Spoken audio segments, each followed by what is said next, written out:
The crystal glasses stopped clinking. The laughter died. Even the string quartet in the corner let their bows hover above the strings as Harrison Blackwell's voice cut through the ballroom like a scalpel through silk. "If you can dance this waltz, I'll adopt you." The billionaire's words hung in the air, sharp and mocking.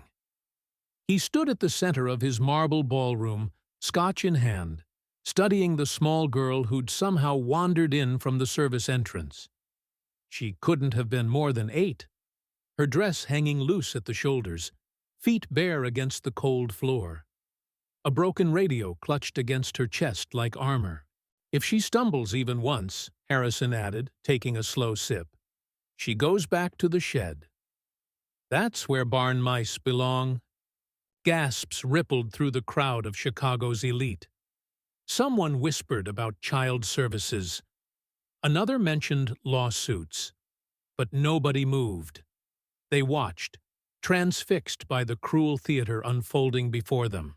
Amara's small brown eyes met his gaze across the glowing dance floor. Her grandfather, Joseph, stood frozen by the French doors, his gardener's uniform still damp with sweat, his weathered hands clenched into fists. His eyes pleaded with her to step back, to run, to refuse this horrible game. But Amara took a step forward. "She's actually going to do it," someone breathed. Harrison tilted his head, amused. "So you accept, little mouse?" Amara lifted her chin. "I'm not a mouse." "And you don't scare me." The room held its breath. Even Harrison blinked, surprised. "You're a very brave little weed," he said. "I might be a weed," Amara replied, her voice carrying farther than such a small body should allow. "But weeds grow where your fancy roses die." She walked to the center of the ballroom and placed her scratched radio on the floor. The play button clicked. Static crackled. Then a thin, tinny waltz emerged. The Blue Danube, barely recognizable through the damaged speakers. But before she could take the first step, movement came from the opposite side of the room. A boy, perhaps 10 years old, stepped out from behind his parents' table. "I want to dance with her," he said. The crowd turned. It was Oliver Pemberton, son of Senator Pemberton, wearing a tuxedo that probably cost more than most people's monthly rent. "Oliver," his mother hissed, "come here this instant." He ignored her, walking straight to Amara. She shouldn't have to be alone. He held out his hand. Amara hesitated, searching his face for mockery, finding none. "You sure?" she asked. He nodded. "Are you scared?" "I'm scared," Amara admitted. "But not of dancing. I'm scared of stopping." "Good," Oliver said, taking her hand. "Then let's not stop." They began to move. Hesitant at first, finding each other's rhythm. A stumbled step here, a missed beat there. But something in their movement, honest, brave, defiant, cut through the opulence like light through shadow. "I've never danced before," Oliver whispered. "Me neither," Amara grinned. "We'll fake it better together."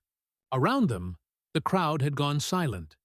Even Harrison had lowered his drink, watching these two children transform his mockery into something else entirely. They danced not for elegance or applause, but as an act of rebellion. Tiny revolutionaries in formal wear and worn cotton. The waltz ended. They stood still, breathless, hands still joined. Amara turned to Harrison. "Well, do you keep your word, or only when it's convenient?" Harrison set down his glass with deliberate slowness. He'd expected tears, failure, humiliation. Instead, this child had turned his cruelty into a stage for her courage. "Of course I keep my word," he said, brushing imaginary lint from his jacket. "I always have." He turned and walked off the dance floor, murmuring to his assistant. The crowd hesitated, unsure whether to applaud or flee. They settled for awkward clapping that quickly died. Amara's knees trembled. Her fingers slipped from Oliver's hand. "Thanks," she whispered. "You're kind of amazing," he said. "I think I'm kind of dizzy," she replied, a nervous giggle escaping. Joseph rushed forward, pushing through the crowd, his face flushed with fear and anger. He dropped to his knees, pulling Amara into his arms. "You shouldn't have." "I had to," she said quickly. "He dared me." "Dares from powerful men aren't games, baby. They're traps. I didn't fall in." Joseph studied her face, this little girl with the heart of a lion and the feet of a dancer. "No," he said softly. "You didn't. But you scared me half to death."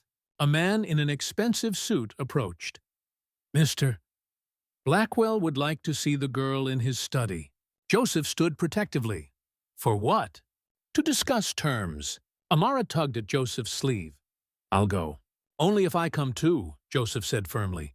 The study was all dark wood and leather, the warmth of the ballroom replaced by something colder, more calculating. Harrison sat behind a massive desk, fingers steepled, studying them like specimens.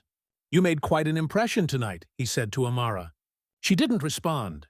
"You embarrassed me publicly. I don't take well to that." "You said if I danced, you'd take care of me," Amara said.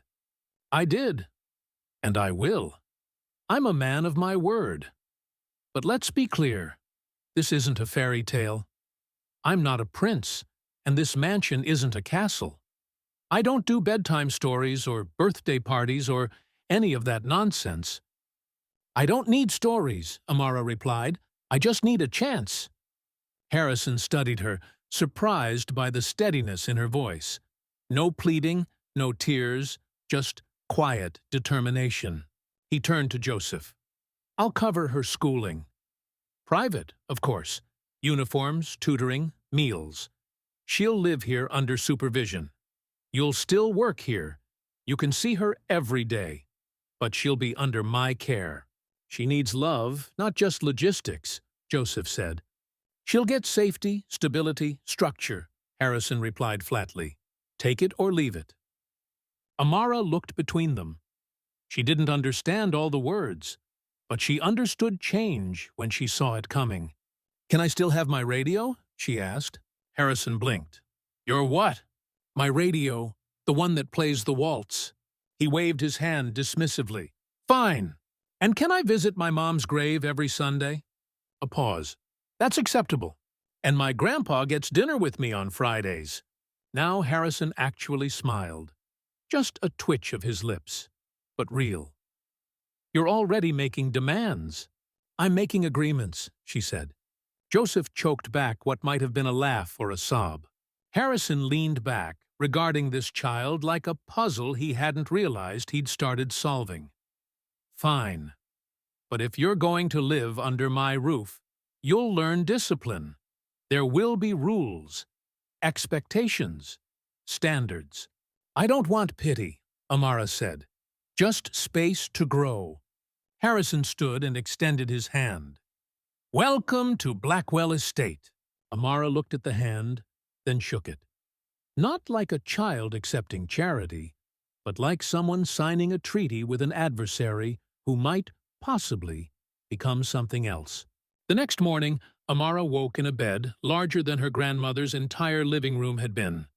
Silk sheets, polished floors, tall windows that spilled golden sunlight across Persian rugs. It felt like someone else's dream. She sat up slowly, taking in the enormous room. Oil paintings in gold frames, a ceiling painted with clouds and cherubs, a closet bigger than her old bedroom. So quiet. No rattling pipes, no neighbors arguing through thin walls, no sirens, just silence. Heavy and strange. Downstairs, the estate hummed with activity. Maids polished silver. A chef commanded his kitchen like a general. And in the greenhouse, Joseph trimmed roses with mechanical precision, his mind clearly elsewhere. At breakfast, Amara was led to a dining room with a table that could seat 30.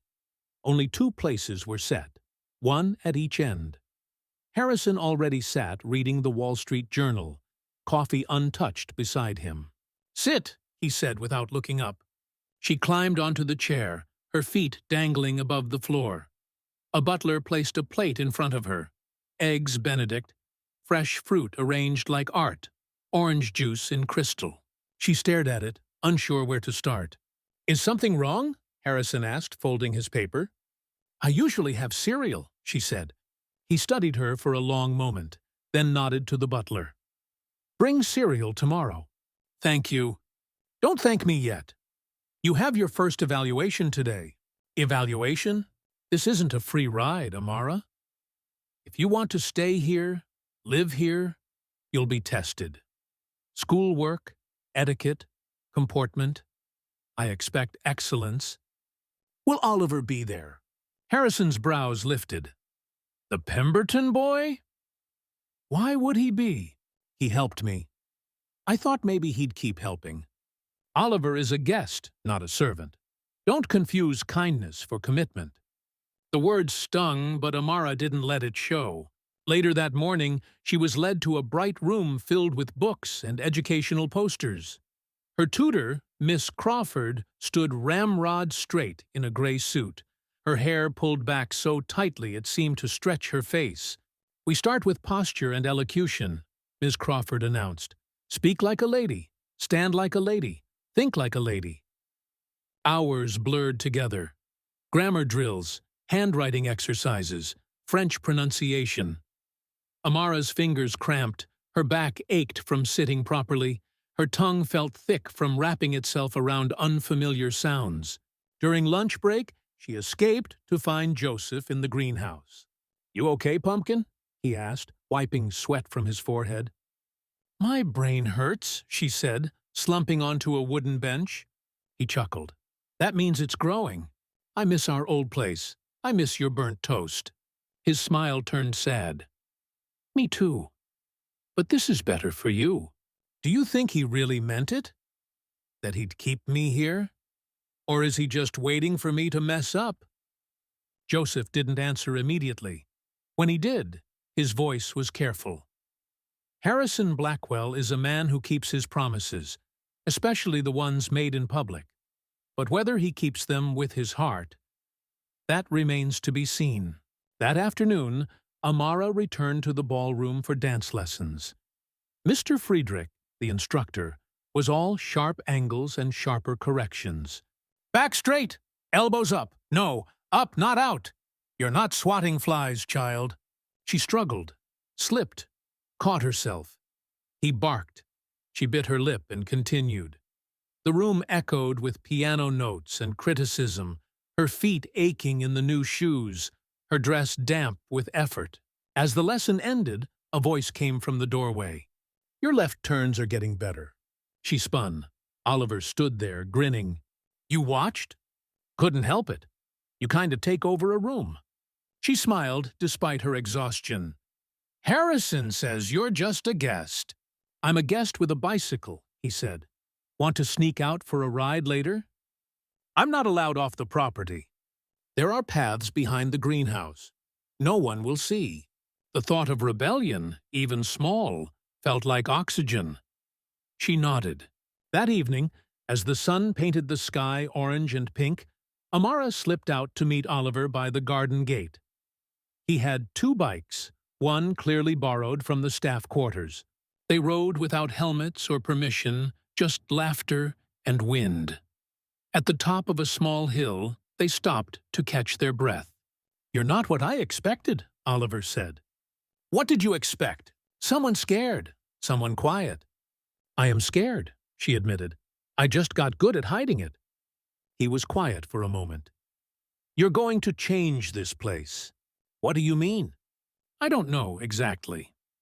But when you danced, everything shifted. Like you cracked something open that was sealed shut." They sat in comfortable silence, watching the estate lights flicker on below. When Amara returned, Mrs. Chen, the housekeeper, was waiting by the door. "You're not supposed to be out," she said gently. Amara's heart sank. "Is he angry?" Mrs. Chen leaned closer. "He saw you leave.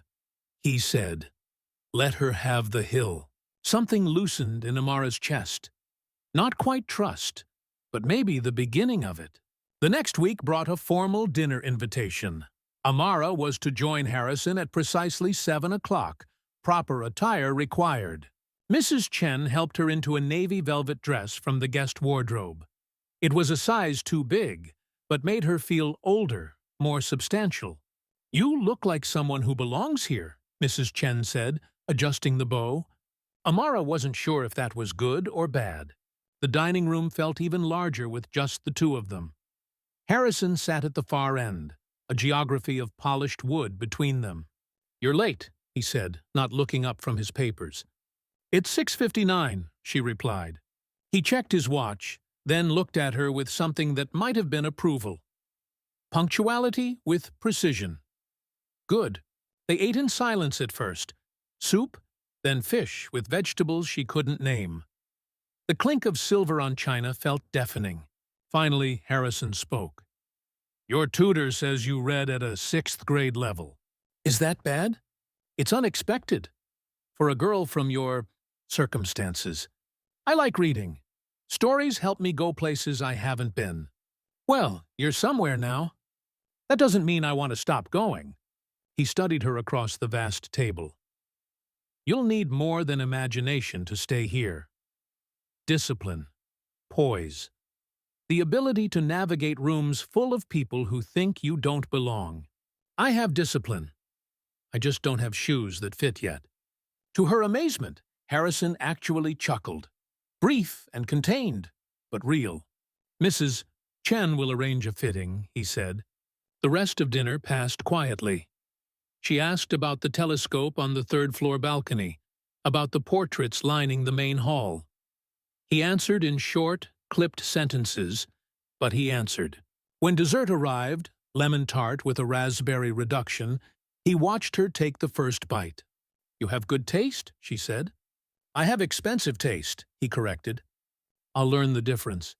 As she climbed the stairs to her room afterward, she replayed every word. It had gone better than expected. No scolding, no tests, just two people practicing how to exist in the same space. But the next morning, Oliver didn't appear at his usual spot by the greenhouse. Amara waited, minutes stretching like hours. Finally, she spotted him in the east wing, walking quickly beside his mother, not even glancing her way. That evening, during her grammar lesson, her concentration shattered. "Focus, Amara," Ms. Crawford snapped. "You were sharper yesterday." "Yesterday I had a friend," Amara said quietly. "Friendships are luxuries, not rights." The words hit like cold water. That night, Amara stood at her window, staring out at the hill where they'd ridden bikes. The ache in her chest felt heavier than any lesson. 3 days later, she saw Oliver in the library. He sat beside his mother and Harrison, reviewing what looked like business documents. His mother noticed her first. "That girl again," she said, voice sharp as winter. "She's invited," Harrison replied calmly. "I didn't know charity came with library privileges." Amara froze. Oliver looked up, eyes conflicted. "Hi, Amara," he said quietly. She didn't smile. "You stopped coming. I had lessons with my father. You didn't say goodbye. I didn't know how." Harrison closed the folder. "Amara, come here." She approached slowly. "These are plans for a community center we're building downtown." "Do you know what that is?" "A place where people come together," she said. "Correct. You'll be attending the opening in 2 weeks. You'll speak." Her eyes widened. "What?" "You're the story. The symbol. A child given a chance. That's what donors respond to." "I'm not a symbol," she said, voice rising. "I'm a person." Harrison's gaze cooled. "And if you want to stay here, you'll act like one." "Both. You'll be both." The threat hung unspoken but clear. "If I speak," Amara said carefully, "it'll be my truth. Not your version." A long silence. Then Harrison nodded once. "Fair. But make it graceful." As she turned to leave, she heard Oliver whisper to his mother, "She's braver than all of us." And she was. Even if her hands shook behind closed doors, even if the walls sometimes felt like they were closing in. The day before the charity event, the estate buzzed with preparation. Florists arranged elaborate centerpieces, caterers shouted orders, security swept the grounds. Amara watched from the second-floor landing, arms wrapped around herself. She'd barely seen Harrison since the library. Always busy, everyone said. Meetings, calls, preparations. Oliver had returned to the city with his parents. The loneliness felt sharp as glass. That afternoon, while waiting for her tutoring session, Amara wandered into a part of the mansion she'd never explored. The West Wing was quieter, darker. Portraits of stern-faced ancestors watched from the walls. Then she saw it. A door different from the others. White paint, chipped at the edges. No nameplate, just a simple brass knob that turned under her hand. The room exhaled dust and memory. Furniture draped in sheets, afternoon light filtering through gauze curtains, and on the far wall, a photograph of a young girl in a ballet costume, captured mid-spin, pure joy radiating from her face. Her name was Isabella. Amara spun. Harrison stood in the doorway, his usual armor of indifference cracked. "Your daughter?" "Was. 7 years ago. Car accident. Along with my wife." The weight of the words settled between them. "I wasn't home," he continued. "I was in Tokyo, closing a deal worth more money than most people see in 10 lifetimes. I missed her last recital. Watched it later on a laptop in first class. 6 hours too late." Amara approached the photograph. "She looks happy." She was. Before the world reminded us that money can't stop a drunk driver, Harrison moved to a shelf, lifting a music box. He wound the key. A waltz played, delicate and haunting. "She danced to this," he said, over and over. Said it made her feel like she could fly. Amara watched the little ballerina spin on top of the box, chipped at the base, but still graceful. "Why did you show me this?" she asked. "Because tomorrow, when you stand in front of those people, I need you to understand something. You're not just a symbol to them. You're a ghost to me. You're reminding me of what I lost." "I'm not her." "No, but you're here, and maybe that's enough." The next morning, Amara stood behind the curtain at the community center, wearing a pale yellow dress Mrs. Chen had chosen. Her hands were damp, her stomach churning. She could hear the crowd gathering, laughter, clinking glasses, murmured conversations. Joseph appeared beside her. "You don't have to be anyone but yourself." "I'm scared," she whispered. "That's how you know it matters." Then Oliver appeared, wearing a dark blazer, holding a folded piece of paper. "What's this?" "A poem," he said, "for the end of your speech, if you want it." She smiled, eyes burning with tears she wouldn't let fall. "You came back." "I promised I would, even if I didn't say it right." Harrison's voice boomed from the stage. "And now, a voice that proves talent has no address and courage has no pedigree. Miss Amara Lawrence." She stepped into the light. The crowd fell silent. Hundreds of faces, all turned toward her. "My name is Amara," she began, her voice small but clear. "I don't come from wealth. I don't come from perfect circumstances. But I come from love. From my grandfather's greenhouse. From a radio that played waltzes in the dark. From a mother who taught me that being small doesn't mean being weak." She found her rhythm, her voice growing stronger. "I live now in a big house with long hallways and rules I'm still learning. But I don't belong to that house. I belong to something bigger. The belief that anyone, no matter how broken or barefoot, can dance their way into a better life." She pulled out Oliver's poem, reading the final lines. "If you see a child dancing alone, don't look away. She might be rehearsing for the moment her world changes. She might be showing you what grace looks like when it's earned, not inherited." The applause started slowly, then rose like thunder. Some people stood. In the front row, Harrison didn't smile, but he placed his hand over his heart and nodded once. That was enough. 3 days later, Amara's speech had gone viral. Someone had recorded it on their phone. Shaky footage with imperfect audio, but the words had landed. It spread through social media, shared by teachers and parents, community organizers, and local politicians. But attention brought shadows. At lunch with Mrs. Chen, Amara overheard two guests whispering, "That's the girl, right? The charity case? She speaks well. Must have been coached.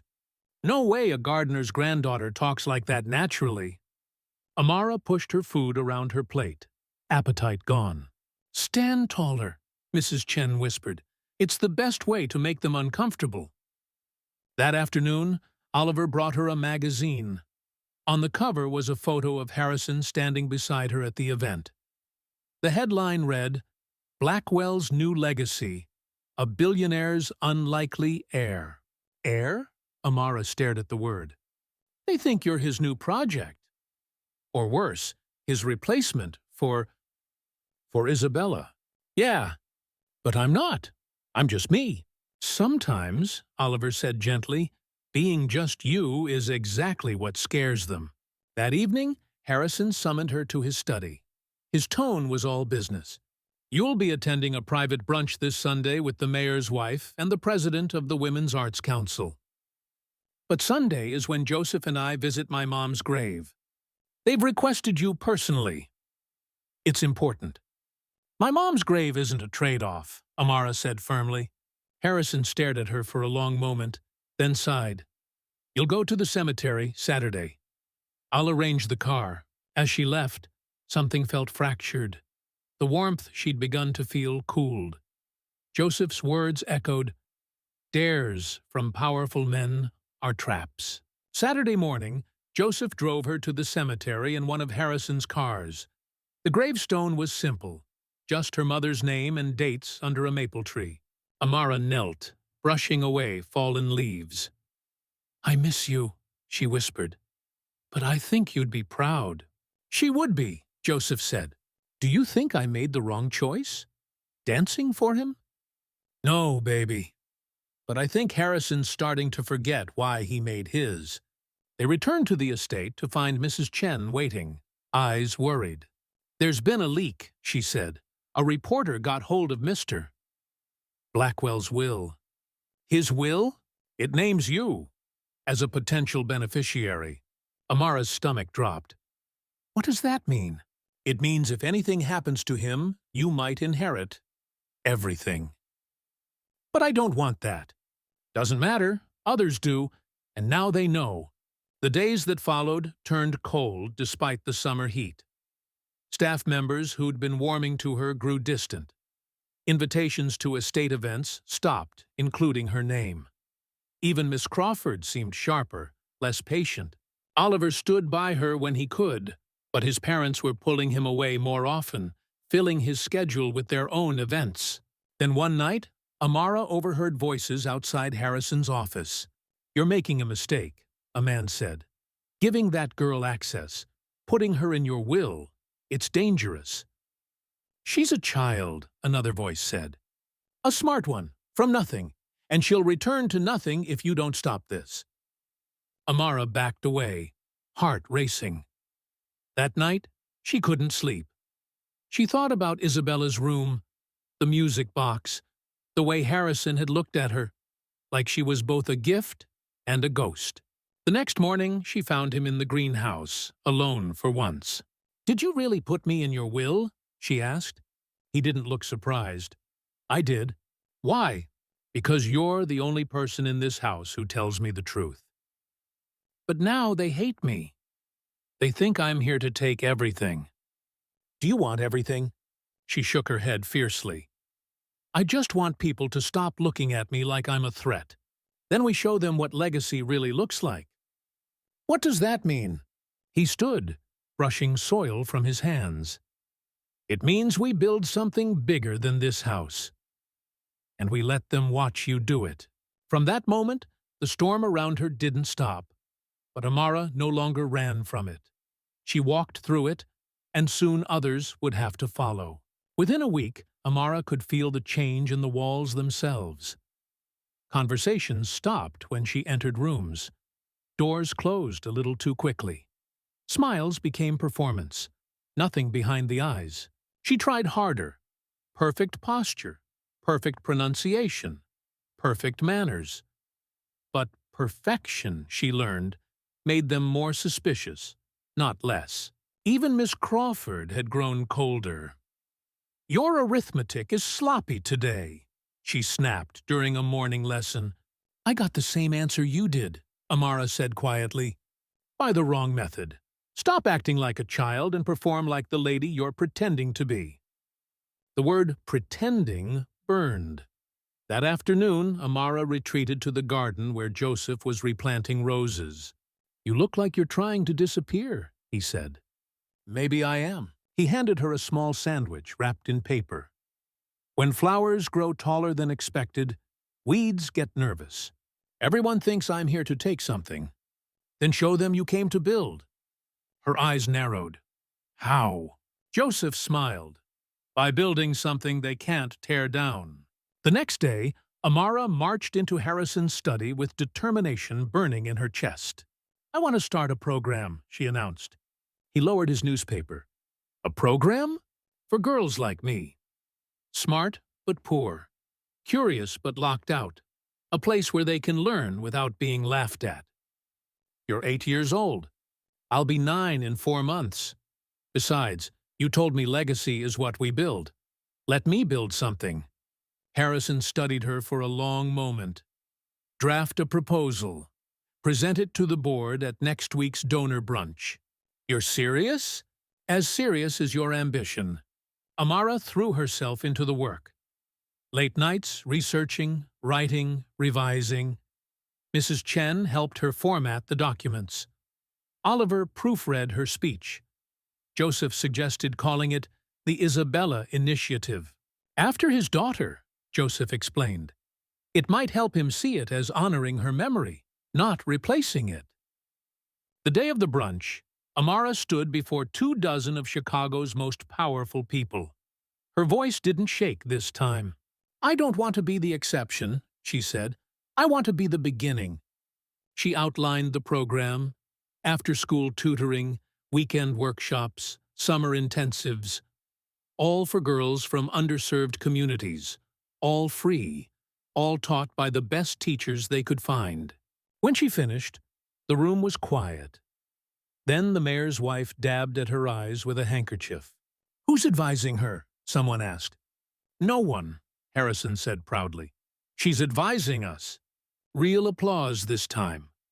But in the back of the room, Amara noticed a man who didn't clap.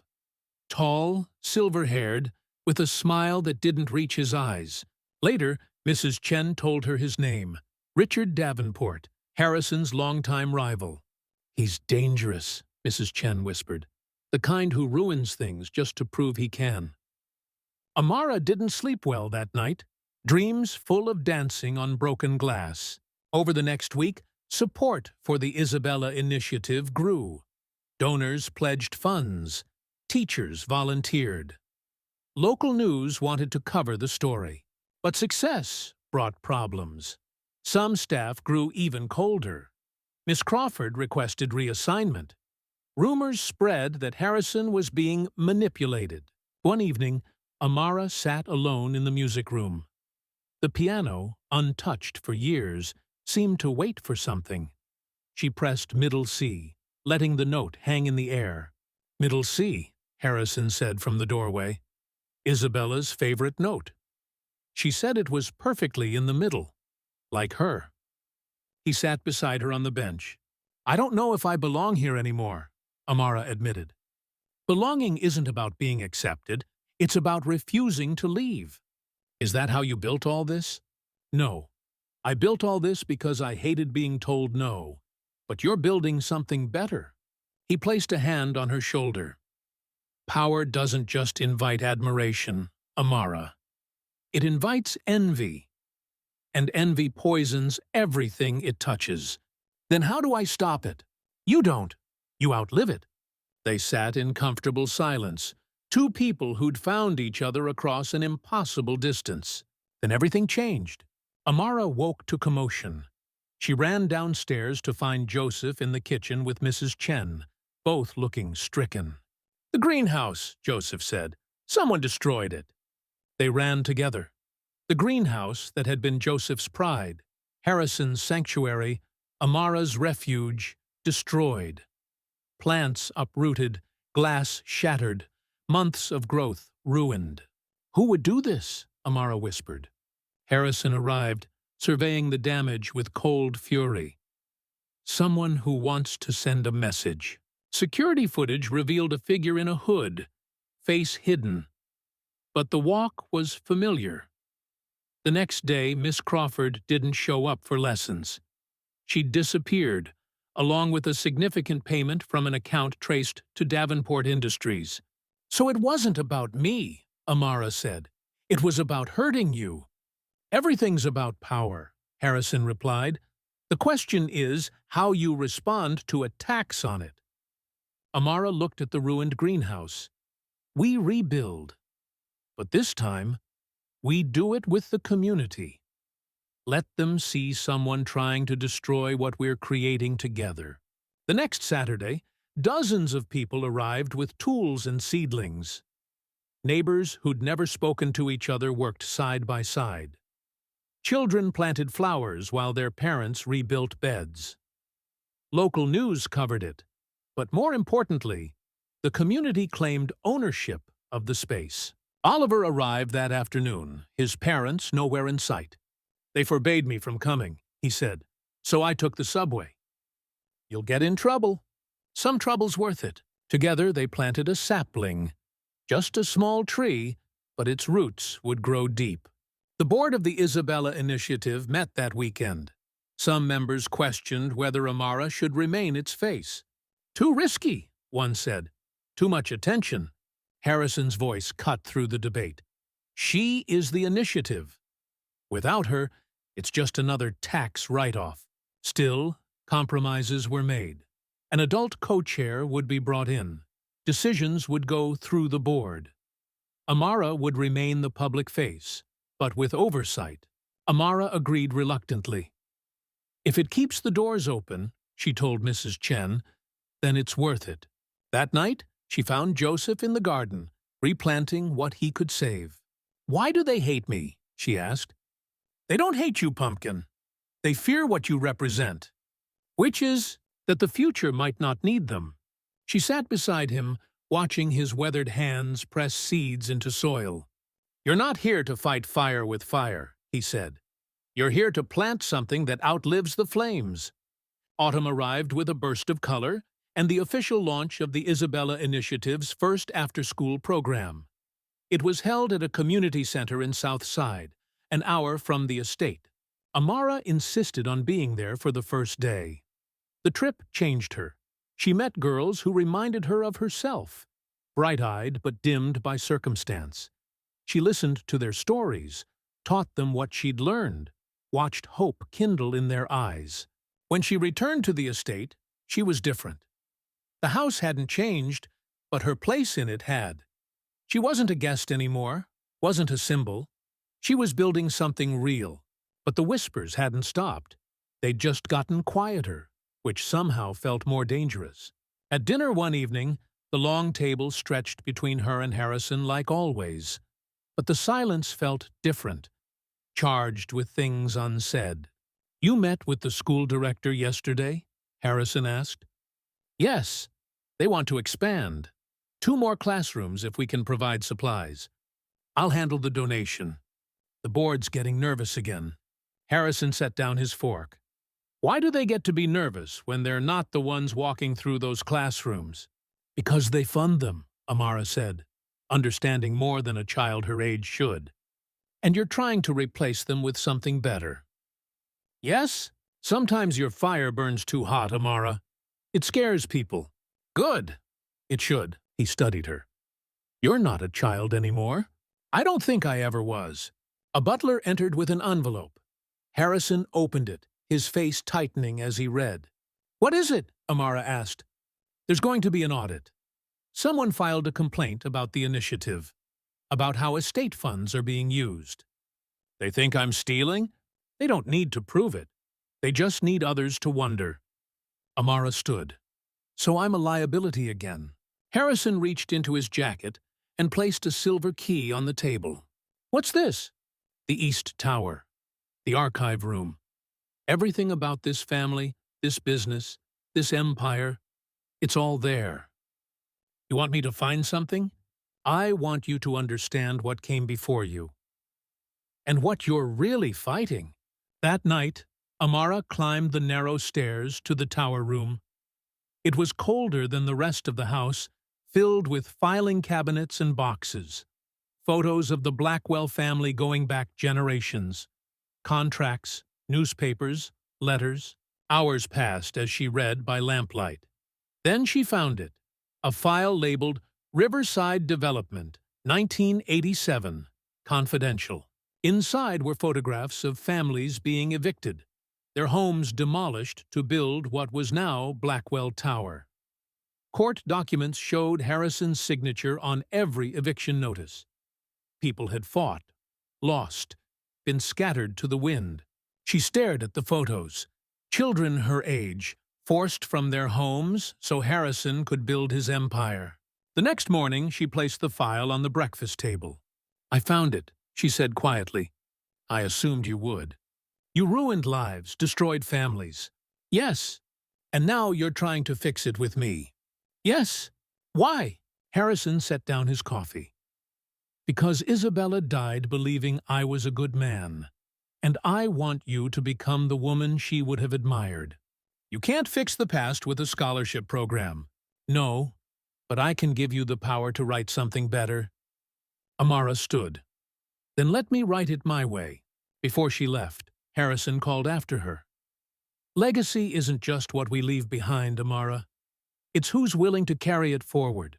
That night, she wrote her first opinion piece for the school newspaper. The headline, "We inherit both pain and power. I plan to use the second to heal the first." It would run the next morning, and everything would change again.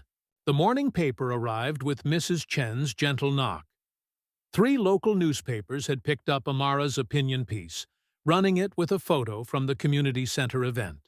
She read her own words with trembling fingers, about displacement and rebuilding, about inheriting complicated legacies and choosing what to do with them.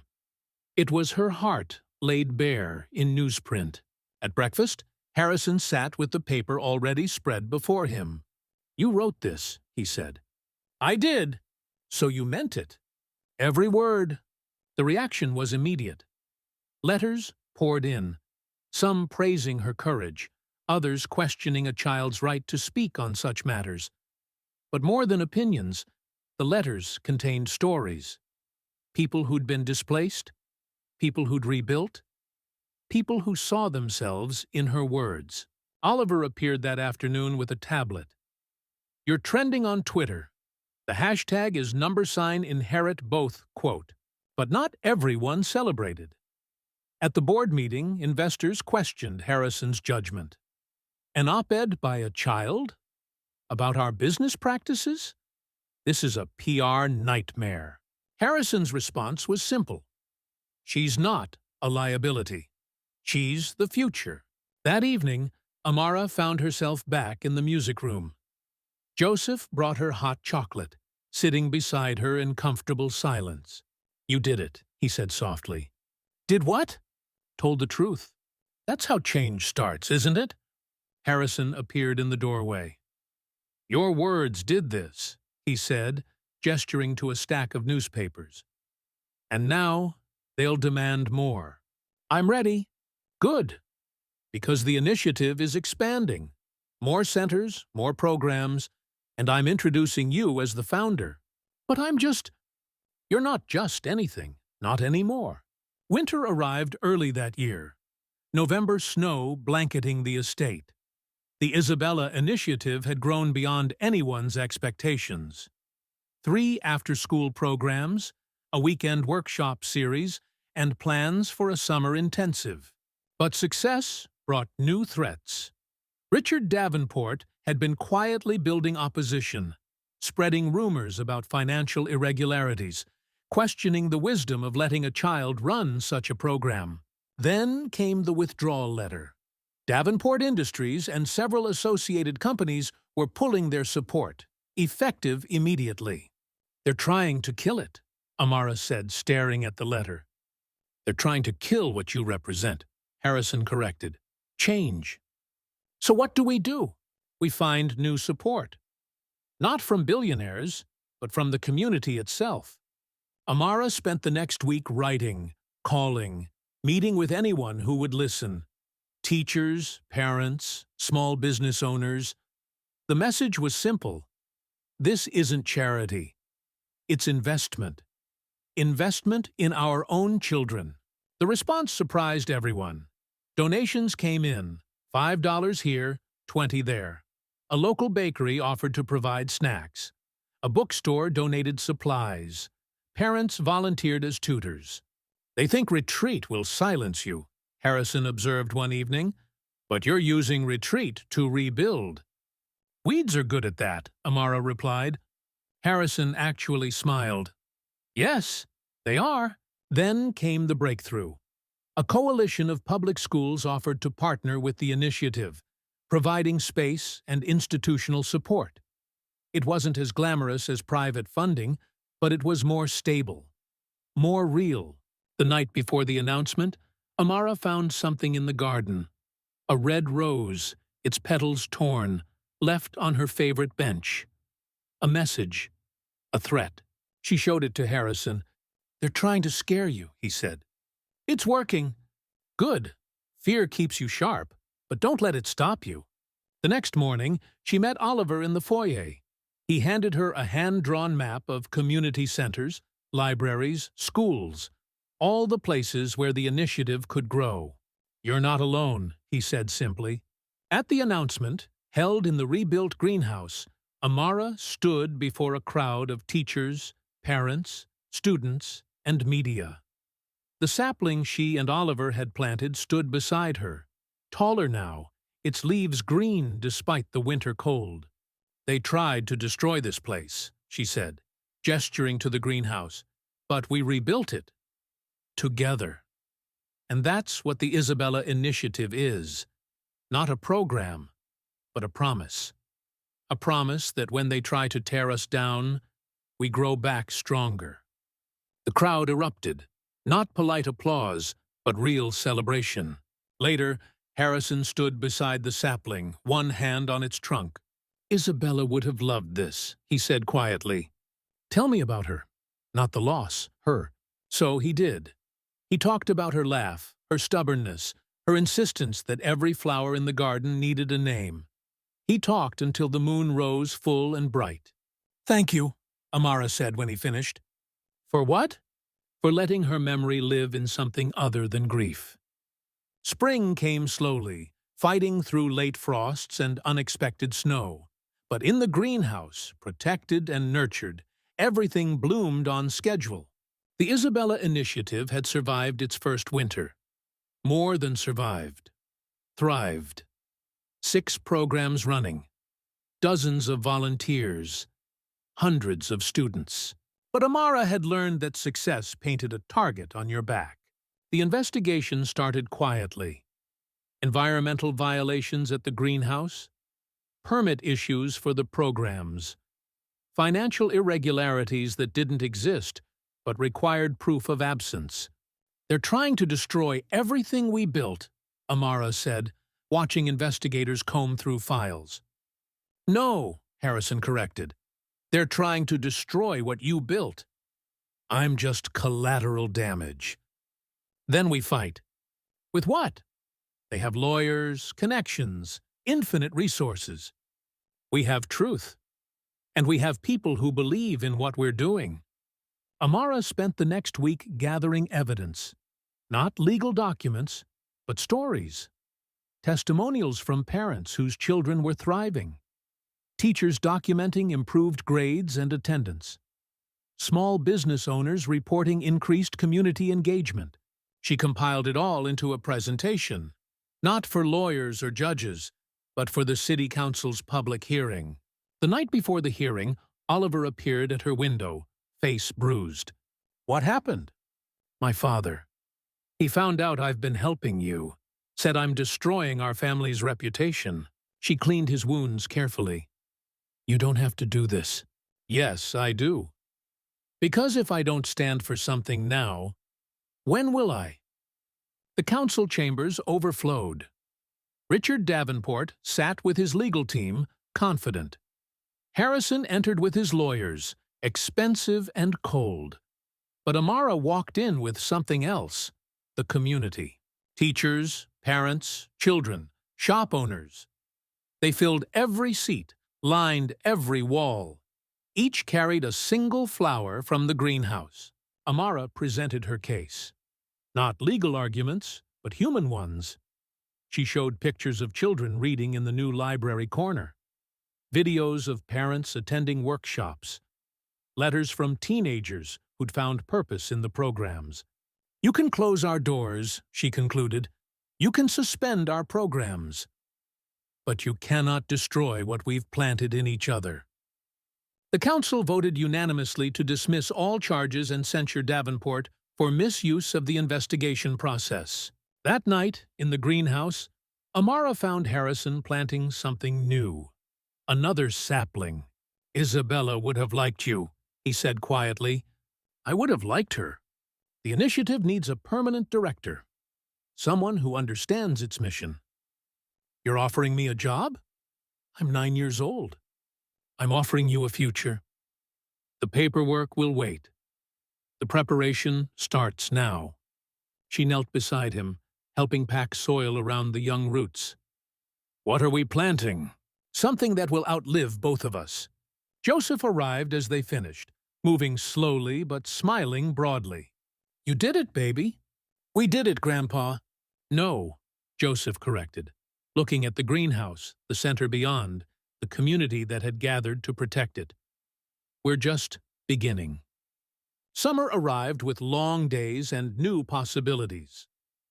The Isabella Initiative launched its first summer intensive, 2 weeks of immersive learning for 30 girls from across the city. Amara threw herself into teaching, sharing everything she'd learned. But more than facts and skills, she shared something deeper. The belief that they belonged in any room they chose to enter. Harrison's health had begun to decline. Nothing dramatic, just the accumulated cost of decades of stress and isolation.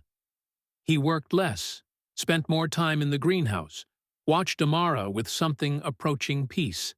"I'm leaving everything to you," he told her one evening. "The estate, the business, all of it. I don't want an empire. Then tear it down and build something better. That's what you do, isn't it?" She took his hand, surprised by its frailty. "We do it together, for as long as we can." A documentary filmmaker approached them about telling the story of the Isabella Initiative. Amara agreed, with conditions. The focus would be on the students and teachers, not her. Profits would go back to the programs.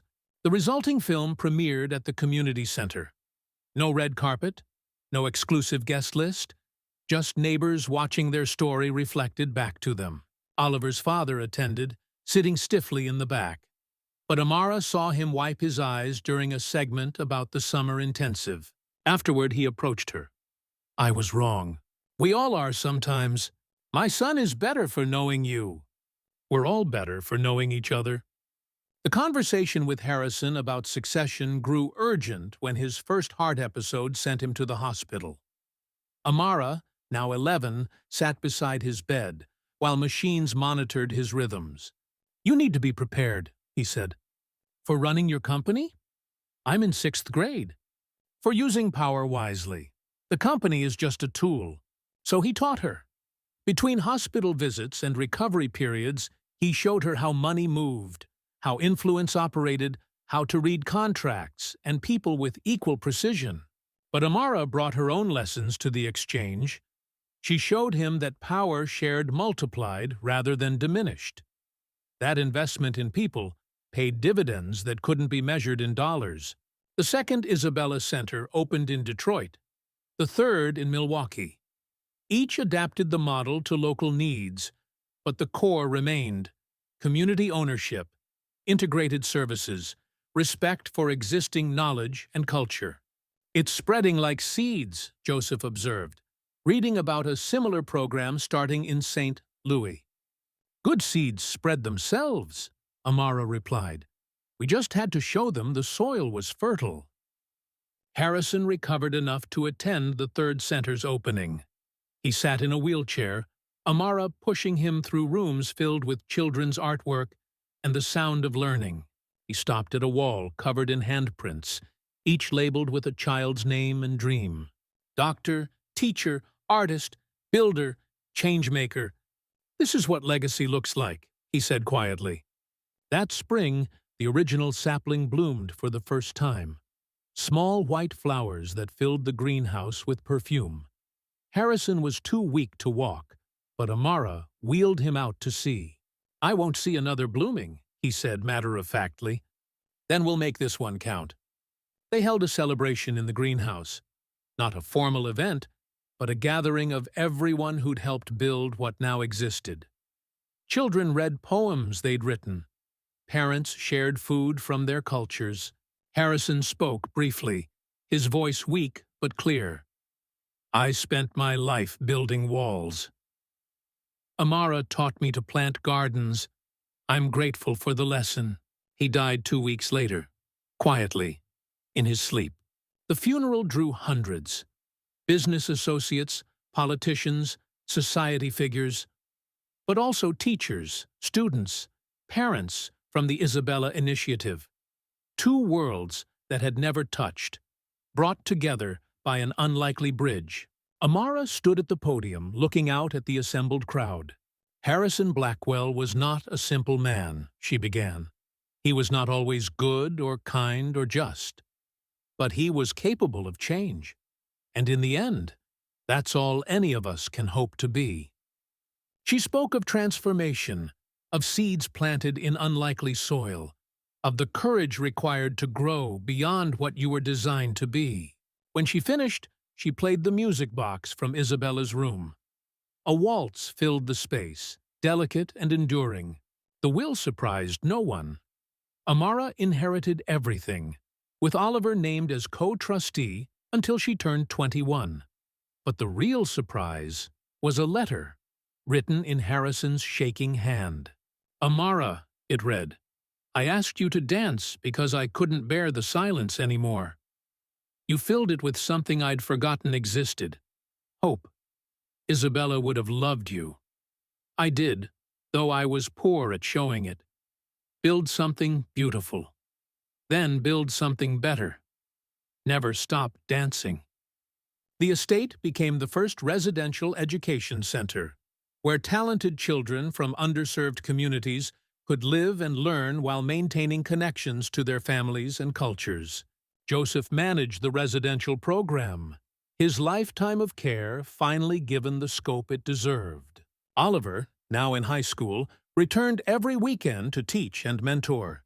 Even Miss Crawford found redemption, returning to teach structure and discipline to children who'd never had consistency. But Amara's greatest achievement wasn't in buildings or programs.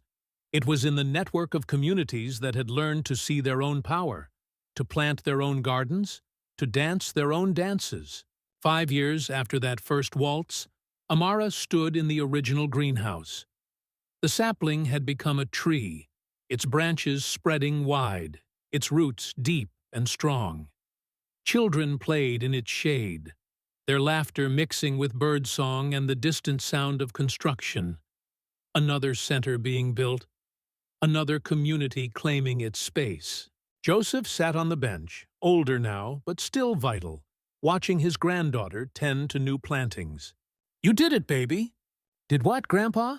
"Change the story." Amara's hands were deep in soil, planting seeds for flowers she might never see bloom. "Stories don't change, Grandpa. They grow. We just have to make sure they grow toward light." Oliver arrived with plans for the newest center, this one in Harrison's hometown, a place he'd fled and never returned to. The community wants to name it after him, Oliver said. Amara considered this. The Harrison and Isabella Blackwell Center for Growth. He would have hated the sentiment. He would have loved the impact. That evening, as sunset painted the greenhouse golden, Amara found the old radio she'd carried into the ballroom years ago. She turned the dial until static resolved into music. Another waltz, different but familiar. She began to move, not performing for anyone, just remembering. Oliver joined her, then Joseph, then one by one, the children who'd been playing nearby. They danced without structure or judgment, just bodies moving to music, celebrating nothing more or less than being alive, being together, being free. The tree stood witness, its branches swaying gently, its roots holding firm. Somewhere in its heartwood, in the rings that marked each year of growth, lived the memory of two hands planting it together, one seeking redemption, one offering hope. The dance continued as darkness fell, spilling from the greenhouse into the garden, into the community center, into the streets beyond. Not the waltz of that first night, constrained and challenging, but something wilder, more joyful, more true. And in that movement, in that music, in that moment, the mockery that had started everything transformed finally and completely into love.